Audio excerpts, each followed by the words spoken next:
I'd like to introduce everyone to our session moderator, Leslie Duncan. And from there, Leslie, take it away. Thank you so much, Leanne. So I'd like to thank Vancouver Startup Week for having us. I am Leslie Duncan. I'm the Operations Director at SFU Venture Labs, and we're located in downtown Vancouver, which is where I am today. And SFU acknowledges the unceded traditional Coast Salish lands, including the Squamish, Tsleil-Waututh, and Musqueam nations.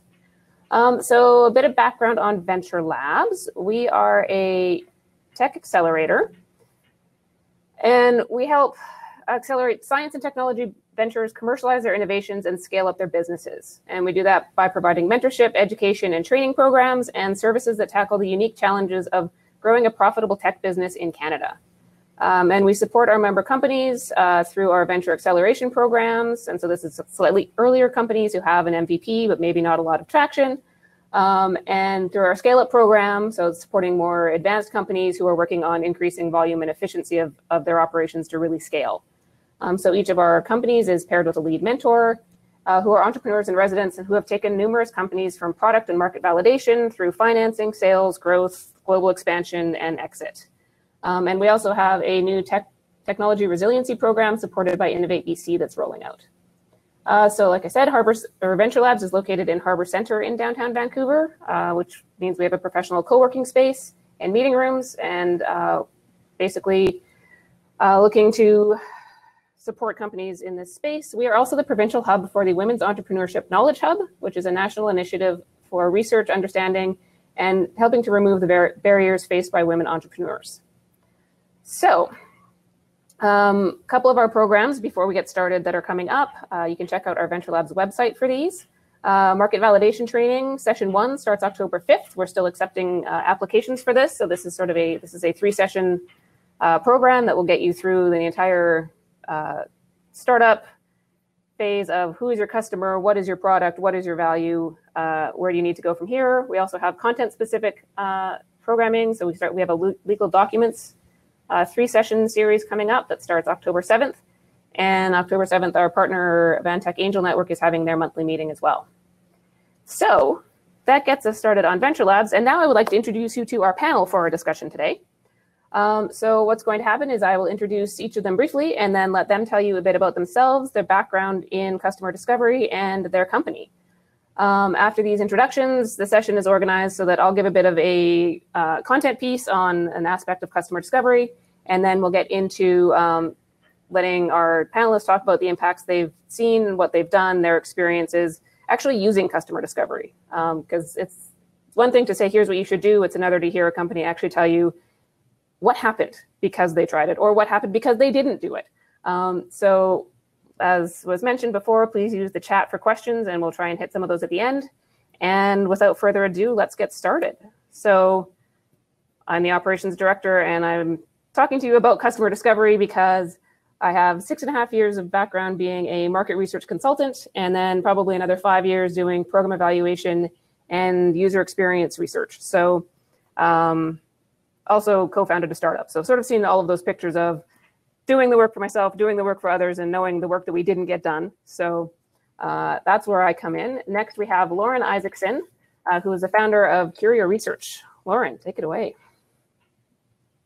Oh, you're on mute. Okay, so hi, I'm Lauren. I am a UX research consultant and from here in Vancouver. And let's see, I've been doing research for 20 years, mostly on the client side, and I've done both qual and quant.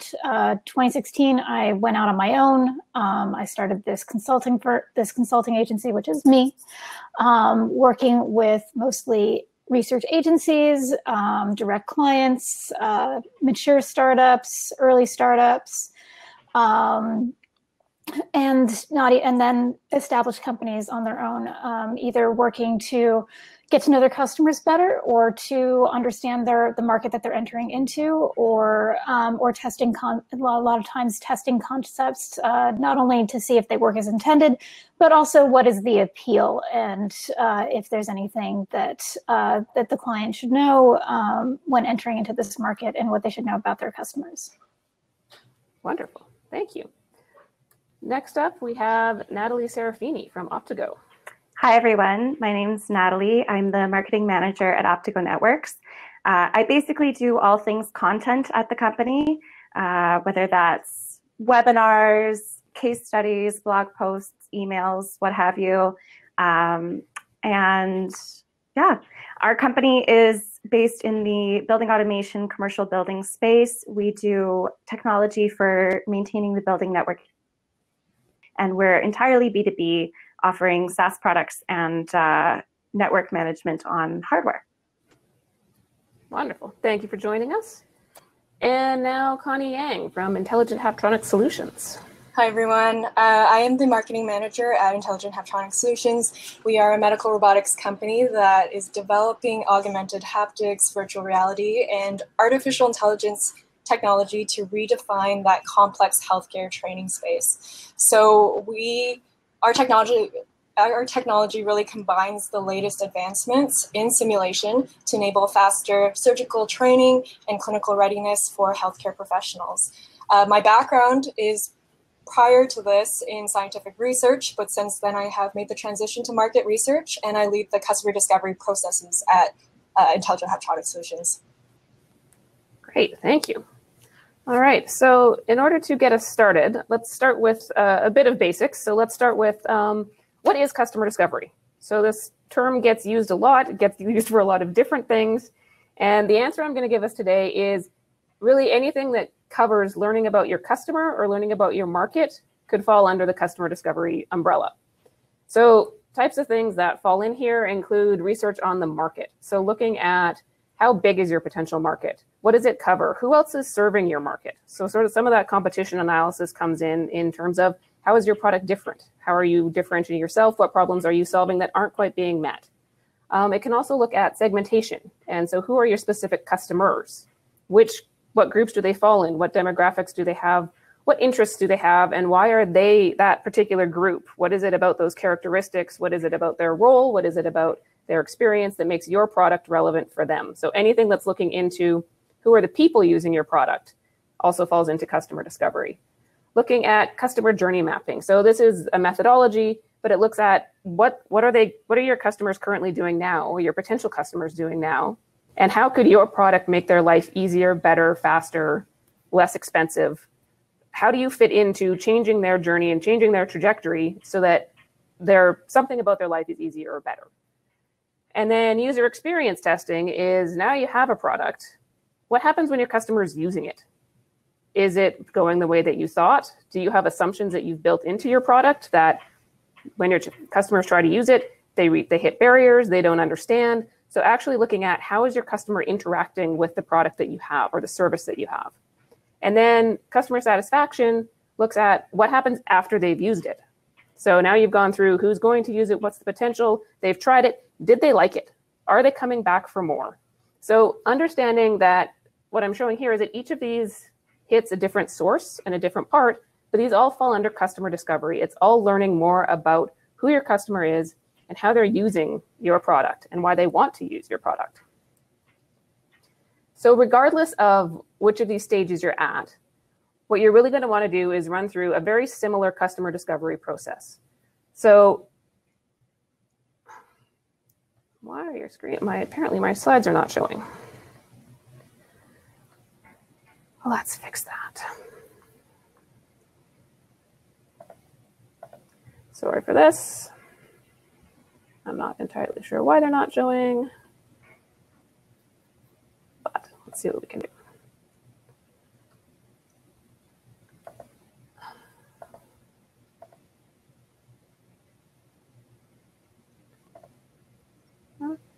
Leslie, I'm just going to drop your screen share and you can just reshare. That should fix it. Okay, perfect. Thank you. Looks like at the same time as dropping that screen share, Leslie may have dropped. So we'll just give Leslie a few seconds to jump back in. We just have Leslie rejoining us. In the meantime, while Leslie's joining, Connie, I believe that there is a question from Allison to you, saying maybe you can share some of your experiences about customer discovery in the meantime. Yeah, definitely. So we'll wait until Leslie jumps in, but in the meantime, just bear with me.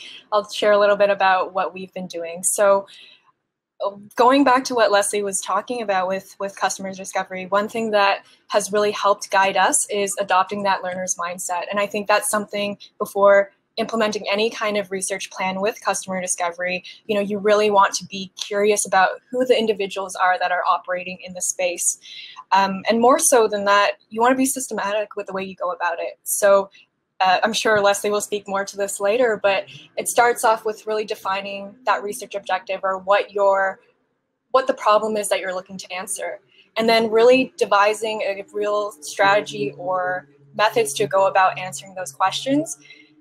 So being systematic in that way, and then as well being dynamic. So iterating as you start getting more customer insights, you can kind of focus your questioning, and as you're overturning those assumptions that you have about the market that you're operating in, being able to tailor your scope of questioning to start answering new assumptions, or converting those question marks into facts. So I see Leslie just jumped back in. I did. Can we hear me? Yeah. Are you sharing Okay. slides? I'm going to try to. Let's see if it works. There we go. I was just blabbing away. I appreciate that. So I did actually have slides for all of you, which apparently none of them got to see, but here we go. Okay. Did you want to finish what you were talking about before we jump back in?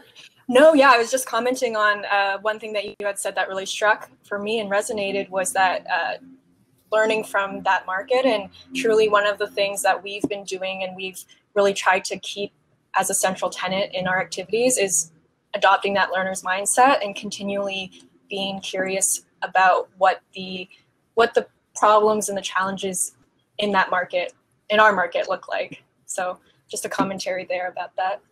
Great, thank you. Getting back to where we were, is the customer discovery process. So depending on what you're looking at, or what you're trying to answer, or what you're trying to find out, you're going to have different answers for these, but this process is going to be the same all the way through. So the first thing you're going to do is figure out what are the objectives and goals. So what do you want to learn from your customer? Why do you need to know that? So what's that specific question you're asking? What's the decision that it's going to change? And so then what information do you need? And so that's going to determine what type of research you do and when you go and do it. So do you need to know that now? Do you need to know that later? Does your customer have to, if you're doing customer discovery, they already had to have used your product. So it'll be after they've engaged with your product. And then once you've figured out what you actually are trying to figure out, then you want to look at who do you need to talk to figure that out. So if you're looking at customer satisfaction, you're going to want to talk to people who have used your product, because talking to people who haven't, they're not going to be informed. If you're looking at trying to figure out how your sales process works and who you need approvals from, then you probably want to talk to potential customers, and in each of those roles. So who is your buyer? Who is your user? What are the messages that you need to get out and tell them at each point in order to facilitate that sale? So understand for each of those groups what your value is. Looking at how you do the research. So approach and tools are going to be based on what you need to know and who you need to talk to. So if you're talking to, again, let's look at those customers and those sales. If you're looking at sales, you might want to do a one-on-one interview, right? Each customer, if you're doing an enterprise sales, probably has a different process. So giving everybody the same survey probably isn't very useful if you're just really trying to get an understanding of what that groundwork is. What does that system look like? Once you have an idea in place, you might change it, but to just gather information, interviews can be really helpful, and you want to have them structured. Or let's say you're looking at a marketing piece to see if this works or not. Something like a focus group could work well to say, okay, here's a group of people and let's put them together, and what do they think of it? And does it evoke a similar impression for everybody in the group? Do different subgroups have different opinions on it? And if people are talking to each other about it, does that influence how they think about it? And so once you figured out what you're asking, who you're talking to, what you're going to ask them, and how you're going to ask them, then you end up with, ideally, data. And once you look at that data, then you want to say, what's in here for me? What am I trying to pull out of it? How am I segmenting it? And what am I doing with that? So it's useful to have numbers, but just knowing that 87% of people like your product might not be as helpful as knowing that of those people, the people who had the free version liked it less than the people who had all of the features, because that might be more useful in informing what your pricing looks like, what your sales model looks like. So make sure that you're really not just taking that first cut at it, and that you're really digging in to see how do you use this data, which hopefully you've planned at that first stage. So that's a broad customer discovery process. And guiding principles that I've learned over my experience, these are sort of the top 5 things to think about when looking at customer discovery. One is that you need to test and not use assumptions. So the whole point of this is, here's what I think about something. Am I right? Or I don't know what the answer is here. What are my customers saying? So really you're going to see what happens. Are you right? Don't use that assumption. Go and check it out first. The next one is that your data sources are critical. You have to be asking the right questions to the right people, or if you're doing something like market research and you're trying to get a scan of what's going on out there, are you looking at the right literature? Are you looking at the right sources? So knowing where you're getting that information and making sure that it's a representative population is really useful. And collect only the information you absolutely need. It's really tempting to go and ask everybody everything, but it's not really helpful to your participants, who are probably busy people. If you're looking to talk to, your sales execs, they don't necessarily want to spend an hour and a half on the phone with you if really you just need to ask them sort of 3 key questions. So really nail that down, and then you also aren't drowning in data that you're not using properly. So really focus on what you need and go and collect just that information. And do that in a systematic way. If you're asking everybody different questions, you're not going to end up with a consensus over time. So if what you're looking at is what is kind of the same about this group of customers or potential customers, ask them all the same questions. There may be some changes, there may be some modifications in the order in which you ask them if an interview goes a certain way, but you want to ask everybody the same questions so that you can look and say, oh, look, most of our people are doing this, or only some of them are doing this. So make sure that you're collecting that systematically and consistently across any of your data sources.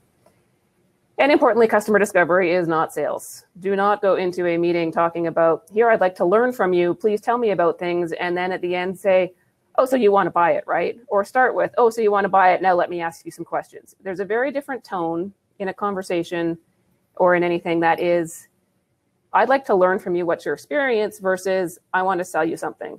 Because there can be anytime you've gotten a sales call, I'm sure, about something you weren't necessarily interested in, you put your back up and you don't tell them what your real problems are because you don't want them to put forward a solution that then you'd have to say, oh, it's just a different vibe. So really make sure that this is clearly customer discovery and not sales. So I would now like to turn it over to the panel and ask what your guiding principles are for customer discovery. And we'll start with Natalie. Yeah, so I would absolutely second what you said about not using assumptions, not leaping to conclusions, and kind of questioning everything as you go. I think it can be very tempting to leap to a conclusion, but there are always different factors to keep in mind and more things to test and learn about. I would also really agree with Connie's point about the learner mindset and going into it wanting to understand your customers. I think operating from a place of empathy, even, that you want to really fully understand your customer and know their challenges and pain points and their needs and what drives their decisions, can really inform how you go about things. Great, thank you. Lauren. I would say probably do it as early as you can. It's really great to have an idea, but you probably want to put it in front of the people who you see as your target customers as early as possible. It doesn't have to be polished. I see startups or people with a new product make the mistake of wanting to do a video and have something really high fidelity for people to play with. And it's just like, if you want to test it before you've made a significant amount of investment. It doesn't have to be fancy. I've put PDFs and said, this service will look something like this. And it was just a really rough mock-up of, this is the features, this is what the features will look like, and then had them evaluate that, and then kind of give me some parameters as to how much they would pay for those, for that kind of service with that set of features, and got some really great data from that. Data that helped point the direction of where the product is going, what the initial roadmap should look like. but also how much people are willing to pay for it, and therefore that also informs whether or not they should pursue it in the first place. Because if people, A, don't want it, don't like it, or aren't willing to pay enough for it, then that's not something you should be pursuing, and you can focus your energy something else or refigure what you want to do based off of that, rather than spending a lot of time and energy investing into something that isn't going to work for you. Great, thank you. Connie.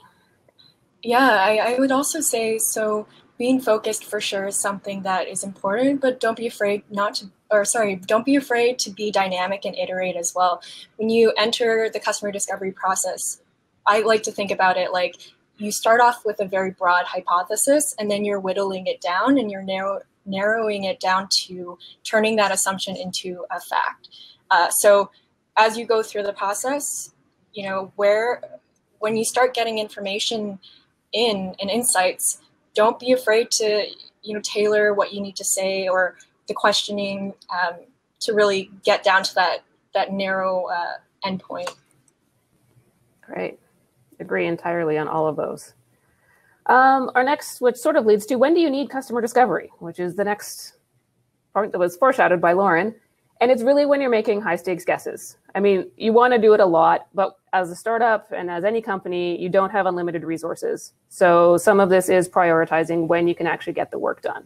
And so if you think about it in everyone's favorite 2x2 graphs, where of course we want to be in that upper right corner, really if you're looking at, is this information nice to have in informing what I do, or is it critical in understanding what my next steps are going to be? So which features am I rolling out?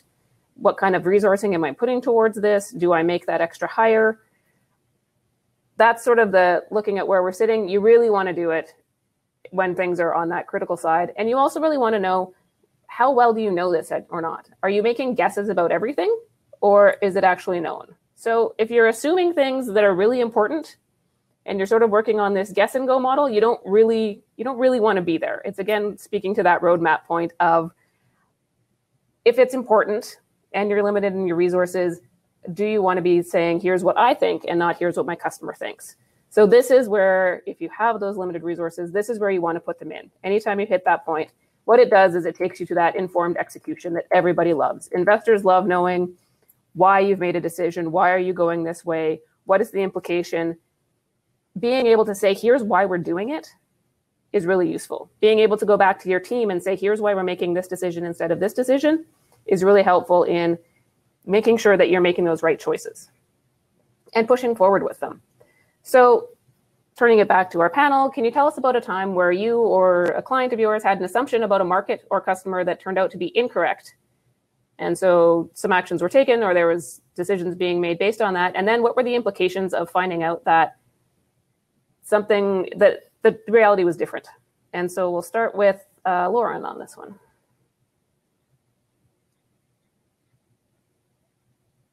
You're on mute. I would say most recently a project for a software company out of San Francisco, and their target was very focused on this persona that they created, that they refer to as the creator, and that's their target. And that's their target user, but that target user, it doesn't necessarily have the resources and the budget authority to actually want to buy or pay for a subscription to that product for their enterprise. When we were doing the research, we had also put in some people who were in positions of authority in IT managers, IT directors, people like that. And so these creator types that we put the proposition in front of, they were like, oh yeah, this sounds nice. But when we put the proposition in front of the actual IT managers, the people who would be making this decision, they were like, this is amazing. It is the answer to our prayers.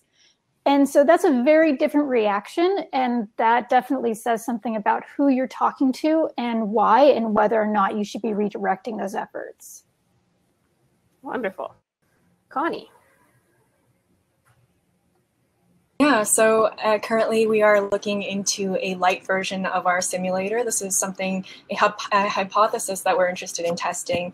And it's still in progress, but we are hearing different things that was something that we didn't necessarily think about in our initial hypothesis. And I think, again, going back to the scope and the focus aspect of things, as startups, this is something that our previous mentor, Ashish Sant, had said, but it's very important to stay focused. And the implications of hearing other customers saying that this light version might not necessarily be a useful utility of a simulator, it helps us avoid any extraneous efforts, time and resources spent on moving in that product direction. And that's been beneficial for us to redirect all our resources to something that the end user does find valuable. Wonderful. Yeah, it can be hard to hear that what you think people want isn't what they want, but has all kinds of implications for resourcing. Natalie, how about you? Yeah, so I have a great example of this. When we first launched our B2B SaaS product a few years ago, we had the wrong target market. And we didn't think that we did when we first launched it, because through product ideation and research and development and beta testing and feedback, we were working with people in our industry, customers, developing this product. But when we launched it, the sales were really slow and difficult, and they just weren't converting. And it actually got to the point where we were considering whether we needed to kind of cut our losses and call it a day on this product. But we, out of the blue, got a customer who hadn't received any marketing materials or been in our CRM. None of our salespeople had talked to them. And it was somebody from Princeton University who somebody from our target market had recommended the product to him, and it exactly addressed his challenges, exactly addressed what he needed help with.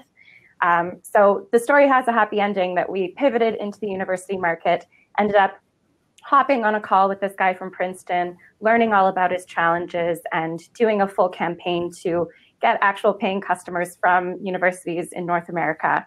But it was definitely a good lesson in continuing to question assumptions. And, you know, even if you think that you have the right target market, consider if maybe you need to be looking elsewhere too. Great. All right. So all kinds of implications based on, again, that assumption thing. We think we know, but maybe we don't. And so the next thing is looking at what's that first step in defining customer discovery.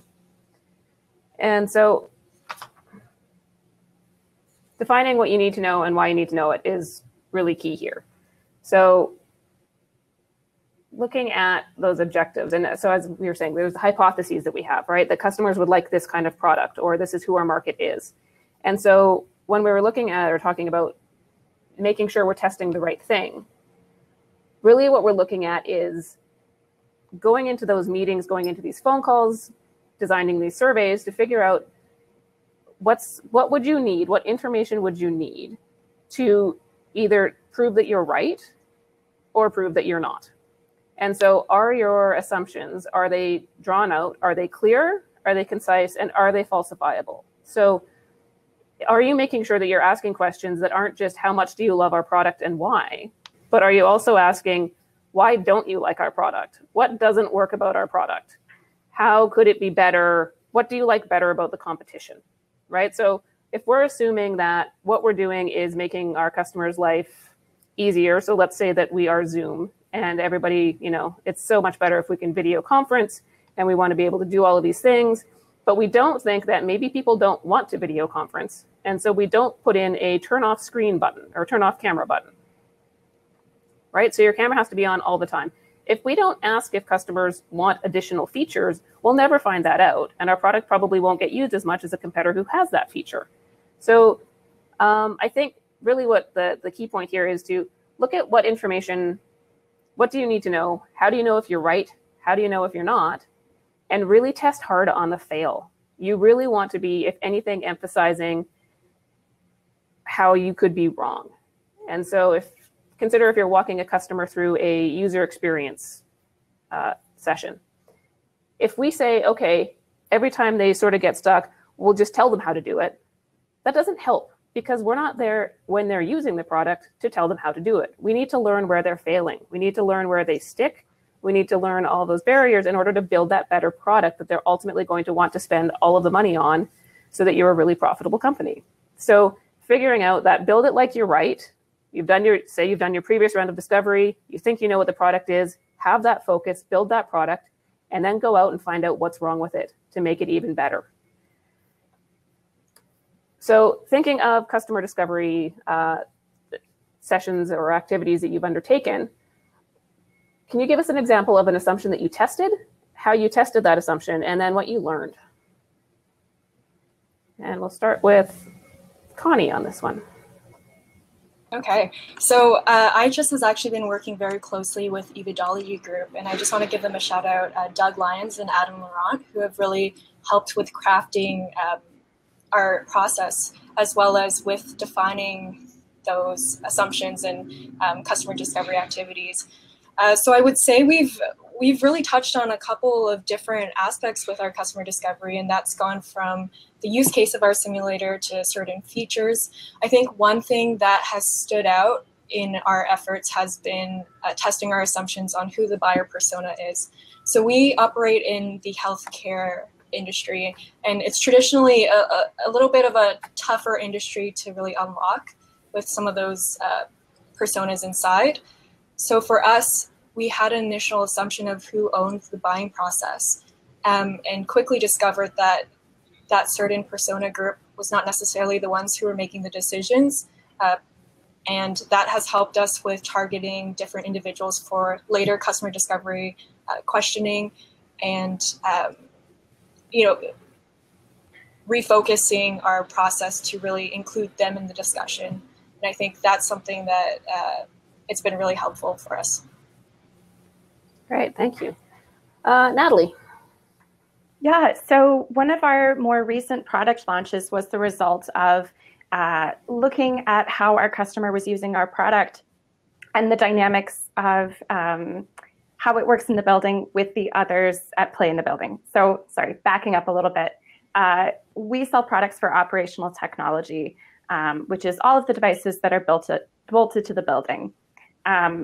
When those devices need to be connected to the internet, have IP connectivity, our customers have to work directly with IT to get set up and get rolling. So we started talking with our customers about how that dynamic plays out. They're very dependent on IT to get up and running and get their devices online.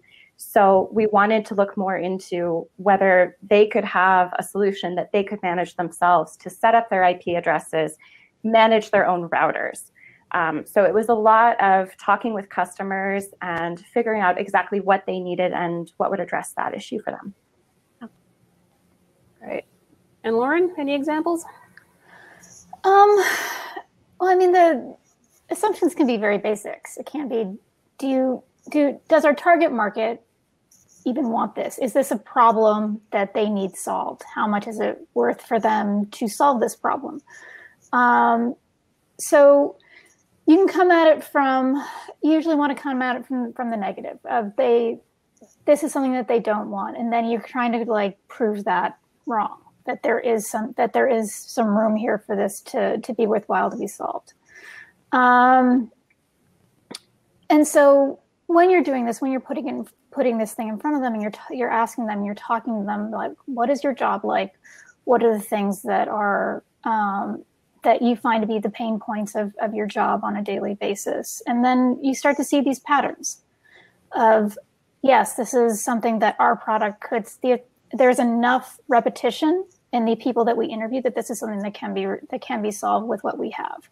And that's just a very basic way to approach it. It doesn't have to be high level. It doesn't have to be complicated. It can be just very general. Is this worthwhile? Is this something that we should be doing or not? And I think that's a great place to start. Great, agreed. So we now have an assumption. There's a question that we need to answer. Do our customers want our product? Is there something that we're not providing for them? The next question is, how do we get the evidence that we need to test this? And so part of this is sort of a stepping back of what do you need to know? And so if you know that first, you're a step ahead. So, and this informs your methodology. So what do you need to know? Do you need to know quantities of things? Do you need to know proportions of customers who are satisfied with your product? Do you need to know counts of things? these are kinds of things that you can do with and are better with sort of larger groups. So look at surveys, look at polls, look at observational counts. If you're thinking about Amazon, what's your 4-star metric? What's your 5-star metric? If you're looking at how many people are giving you 5-star ratings versus 4-star ratings, that's a quantitative research method or a quantitative data that you're getting. If you're looking at why people think that, so I could say 85% of people are satisfied. Maybe that's useful in saying, yes, this is a product we should keep using. But if my next question is, why are they satisfied? That's much harder to get, and you're probably not going to get really great information looking at a survey or a poll or just looking at scores. So this is where you're going to look at talking to people. You're going to look at focus groups. You're going to look at interviews or watching people interact with them and having them tell you what they're feeling when they do it. So I'm here, I don't know where I'm looking, how do I click? We've all tried to help somebody open an app that they'd never used before, and it's like, no, go here and look at this menu, and they're like, well, I don't see it, what do I do? Those kinds of things, that's in the qualitative. So when you hear people talk about quant or qual research, quant is numbers and amounts, qual is the why, the how, what's leading to that end result of satisfied or not satisfied, for example. And then ideally you can look at both. So it might be that you have both in one research go. It might be that you do some qualitative work, so in-depth interviews, let's say, to see, to Lauren's point, do people want this at all? Is there room for this? And so I talked to a bunch of people, and I find out that, well, if it did this, this, and this thing, then I might buy it. Okay, so let's say then we make that, and we try that with a group of people and say, here's this product, do you like it or not? We could then look at the number of people who liked it.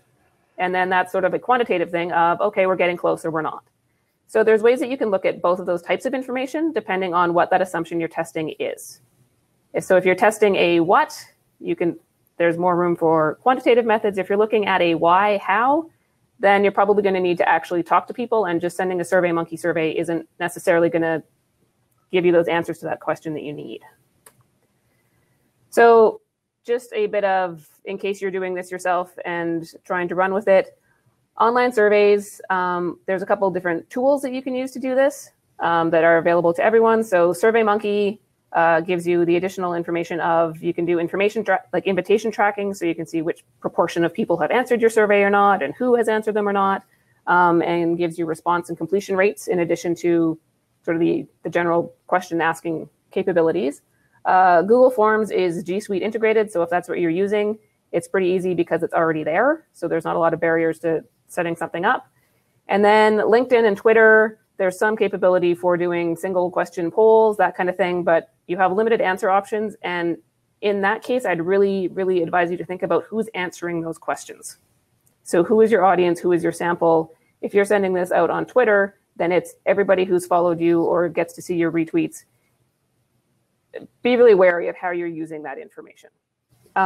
Looking at phone surveys relative to online surveys, they are more expensive, and I would highly recommend that you just outsource this to professionals, because unless you're only looking at talking to 4 or 5 people, which is more of an in-depth interview approach, it's really just not going to be worth your time or your energy to do this and to do it well. So if you are looking at an online or a phone survey campaign or recruitment of information, I would outsource that. And then less frequent now are the in-person kiosk surveys, but this is also something where sort of like an online survey, but you know that your target market is a particular place answering your survey because that's where your survey is. So we did a survey once where we were looking at cruise ship passenger satisfaction. And so we actually were at the cruise ship port.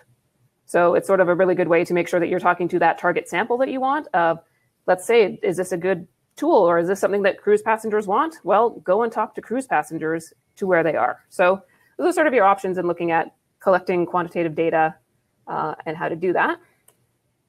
Qualitative data selections. The top 3 that I would say are out there, and I'm going to turn this over to Lauren in a moment because she is our resident expert on qualitative, you've probably heard of in-depth interviews, and if you've done any course on startup and customer discovery, they say go out there and get out of the building and talk to people. And so an in-depth interview is a structured set of questions that are allowing you to systematically ask different people their opinions on that same, whether it's product, whether it's buying cycle, whatever it is. If you're one-on-one, that's technically what calls in the in-depth interview thing. Focus groups are a group activity. So you have one moderator and then 6 to 10 participants generally. The group conversation is important there. You want to get people's feedback off of other people. And you can do this online. So Lauren, I will turn this over to you in a moment on ways that you can do a lot of this qualitative work online. There are tools that facilitate it. And then user tests, also very easy to do online. So sort of the current situation is no reason not to be doing any of these kinds of research. Is actually watching your potential customers use your product or use a version of your product or an MBT. So sort of those printouts of screens, right? You can say, here's what this will look like. I've mocked it up. Then you'd press this button and now go to the next page on the PDF. This is the next screen you'd get to. What would you do? So user tests are actually looking at your participants interacting with that product that you've designed. And so I will now turn this over to Lauren to start, and then we'll have everybody jump in on what are some useful but lesser known qualitative methodologies. Probably my favorite that I don't see the UX community leveraging nearly enough would be, you can call them, in the market research world, they're called online asynchronous focus groups or online bulletin board focus groups. Probably in the UX community, if they were referred to, they're kind of temporary online research communities that are asynchronous. That's another way to look at it. So yeah, those are really great because if you have a community that is, or a target audience is really pressed for time, you can get depth. So you can get answer depth, which is what you get from in-depth interviews, is you get one person talking at length about a very specific subject instead of a focus group where it's more like everybody in the group may get like 15 to 20 minutes to talk about a certain subject rather than 45 minutes dedicated to a specific subject. With the asynchronous focus groups, you can ask a series of questions. They last over 3 days. And because it's asynchronous and it's a bulletin board format, people can come in and out at their convenience. And so you can have one day with specific questions around a specific subject. And you say, just give me half an hour this day at your convenience. And they can pop in and out, answer questions, and then they can come back the next day. And they're asked to give another half hour the next day. That can be broken up over time. They answer different questions throughout the day. And then the fourth day, it's kind of the synthesis where you take what you learned from the first day, what you learned from the second day. You get a little bit more you can ask more questions around what you learned and try and get some more consensus from your panelists. Those are a lot of fun. They are very convenient for people that are hard to reach. And you can get a lot of data in a very short amount of time rather than doing a lot of in-depth interviews where you're looking at maybe an entire week of interviews to try and find times that work for the people that you want to reach and also your researcher versus this where it's like the questions are there, people come in and out, and you're getting data in real time. You're able to analyze it in real time as well. And so you can kind of learn as you go. I think that's kind of one of my favorite ones that I'd like to see used more often. Fantastic. And could you give us a little more of what your best approaches are to persona development? Because I think that's a hard one to figure out how to go about doing that. Or what are some first steps? Or what should we avoid? Probably the first step in persona development is actually have a really clearly defined idea of who this person is, who you're trying to talk to. Because if you don't have that idea of this person has this problem. Okay, if this person has this problem, they probably have this job or series of jobs. They live in this area. They work for this size of company. And then you go in and that's kind of a skeleton. And the persona is supposed to be kind of the meat on top of the skeleton. And that's where all the qualitative comes from, is what is their job? What is their lives like? What happens in there? What are their thoughts and their feelings? What is all the emotion that you tack on to that skeleton that makes it into a real fleshed human being? I think that's something that you want to consider. And I have suggested this be done with those online asynchronous focus groups. It can also be done through in-depth interviews. It can also be done through doing mobile ethnography studies where you ask people to show you their world and their process from their point of view. And they're usually using their mobile phones to do that. It's very convenient because almost everybody has a smartphone. And so you give them tasks to do, and they can show you like what their lives are like, and you don't have to be there, especially now in COVID times. You don't have to be right there with the person to get lots of really great data to feed your decisions. Fantastic, thank you. Natalie, have you guys done, what types of qualitative work have you guys done? We haven't done a ton of qualitative research. We've done some interviewing customers. We'll send out a feedback survey and then give the option to do more in-depth interviews. And that's been really great to learn more about them. But our focus has been more on the quantitative side. So lots of feedback surveys, lots of pulling data on how people are using our products, that sort of thing. I don't know if this would really count as qualitative, but one thing I'd recommend is looking at customer support tickets, looking at where folks are struggling with using your product, using your tool, and take that as ways to improve.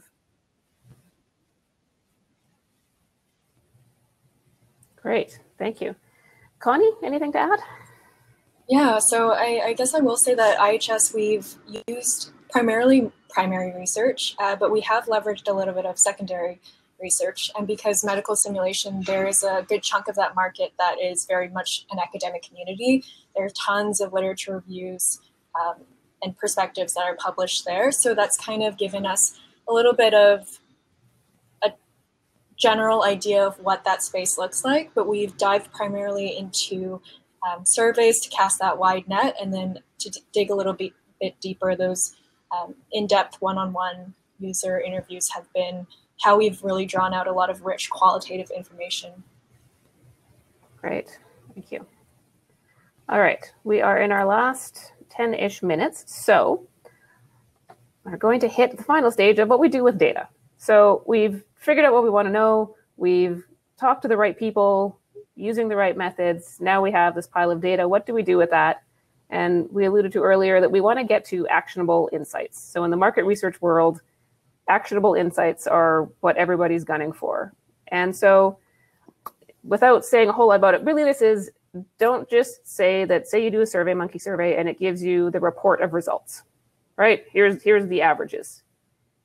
That may or may not be useful to solving your question. So I would really recommend sort of what Natalie was alluding to with, we used what did our customer tickets say? What did our customer service tickets say? What did our usage data tell us? So really export all of this data that you have and look at it as a whole. So how does it fit together? Does your service tickets correspond, like do you have 7 service tickets that are all about one issue? But when you really look into it, it's actually one guy who really isn't using the product the way that it's intended or didn't get an instruction booklet. So although you have 7 complaints from this one guy about this one issue, your 3,000 other users don't have this problem. And so although you don't want to not address it with that person, maybe you don't need to build a full-scale solution to that one issue. So really look at where this data is coming from, what it's telling you, and look at it holistically to figure out sort of how it best works for informing your strategy moving forward and your roadmap. So I think I'm going to ask one more question to our panel, which is, what advice do you have for our audience when it comes to either planning, executing, or using information gained from customer discovery? And we'll start with Connie. Yeah, so I think the most important thing is talk to a lot of customers and talk to them in a focused way. So not just a handful, but you want to really have a good sample size and listen not just to the ones that are very enthusiastic about your products or technology, but as well the skeptics, because those are the individuals that are going to tell you where the hurdles are and the challenges and everything you really have to navigate. And that will help direct your product strategy, but as well give you insights for how to position yourself marketing-wise, and even later down the line, sales. And I think from our experience at IHS with talking to individuals, it's been a really good opportunity to use those customer touch points as a way to relationship build. And to me, that's almost what customer centricity is. It's being intimate with the customer, working with them to deliver value for them. And just some of the things that some of the secondary benefits that have come out of the customer discovery process for us is having key opinion leaders really be interested and want to help us succeed. So offering their hospital and medical sites as pilot testing sites for us, and wanting to be a part of the advisory board. It really does give that launch pad for partnerships and strong relationships. So don't just think about it as you're extracting market insights. Think about it as an opportunity to really do much more than just that. Wonderful. Good advice. Thank you. Natalie. So I would parrot what we said at the beginning. Question everything, question your assumptions. Be careful that you don't leap to any conclusions without thorough thought, testing, consideration. And to reiterate what you said as well, Leslie, the question of, do you need to change your product based on feedback that you're getting, or is there a much simpler answer? If people are running into challenges using your product, do you actually need to redesign the product and dedicate development hours there, or do you need to take a look at how you're onboarding customers? So where you're going to dedicate hours of work is also an important consideration from your customer discovery. Great, thank you. And Lauren. I would say probably open-ended feedback from survey questions or support tickets isn't enough. That's not necessarily doing qualitative research. It's a good start. So the danger is with just relying on those instead of actually talking to people is that you will understand that there is an issue. And you will understand that there is a resolution to that issue that people may want or desire. But if you don't ask why is this an issue? What is the underlying, what is the cost of this issue? If this is the solution you want, what do you expect from that solution? Maybe there's a better way to resolve that issue. And if you just rely on the open-ended data that you're getting back without further probing and doing further research, then you run into the problem that you may be just addressing the surface level issue without understanding what the actual deep problem is that may be the better thing to solve. Very, very true. I think it's also useful to consider that if you're looking at, especially like open-ended survey questions, you'll sometimes hear from people who are either really happy and really want to tell you about it, or people who are really pissed off and really want to tell you about it. And people who are sort of more in that middle of, it works, it's kind of okay, I have no real problems, or this isn't, hasn't changed my world, may be less likely to say things. And so really looking at, what proportion of people, again, that whole thing, are they in love with everything else? And that's where their open-ended question comes from.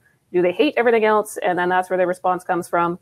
So again, that big picture of what, why, who, what are they telling you, and how does that all come together in your strategy? So we have about 5 minutes left. So I am going to turn it over now to audience questions. And I know that we've had a few come in. And the first one that I saw was, are there any recommended books or resources on customer discovery that you have? I could show you my entire library, but I don't think you have that kind of time.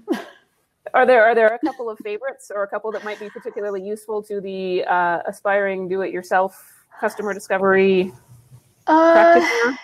Yeah. Let's see. I think Steve Portigal's Interviewing Users, that's probably a good one. I think there was another one. Rosenfeld Media has some good books on validating ideas, interviewing users. There's also some really good books on survey design. People really don't think survey design is something that they should really learn or pay attention to, but it's a very well-honed skill for the people who do it professionally. So there's a book on questionnaire design by Ian Brace it's not that big, it's not that intimidating. So that's a good one to kind of start out with. And there's a lot more where that came from if this is something you want to like really dive into and make into a career. Fantastic. Natalie, Connie, have you guys found anything that's been useful in helping you? Nothing top of mind, but I mean, Steve Blank is always a good resource to anything startup related to look into. Yeah, I would agree with that. Nothing top of mind, but yeah. Okay. I think in terms, speaking to Lauren's point about survey design, we did do a customer discovery webinar with Evidology Group that's available on the Venture Labs website. And the second half of that, I dig into a little bit of best practices in survey design if you are making your own. So looking at the types of scales you're using, looking at how you're structuring your questions, looking at the order with which you have your questions. So it's an available starting point if you wanted to check that out. Additional questions from the audience. I will just jump in, Leslie, and say that because IHS has worked directly with Evidology Group, I'd be happy to point anyone into Doug and Adam's direction if you just want to reach me in the chat later. Okay, great, thank you.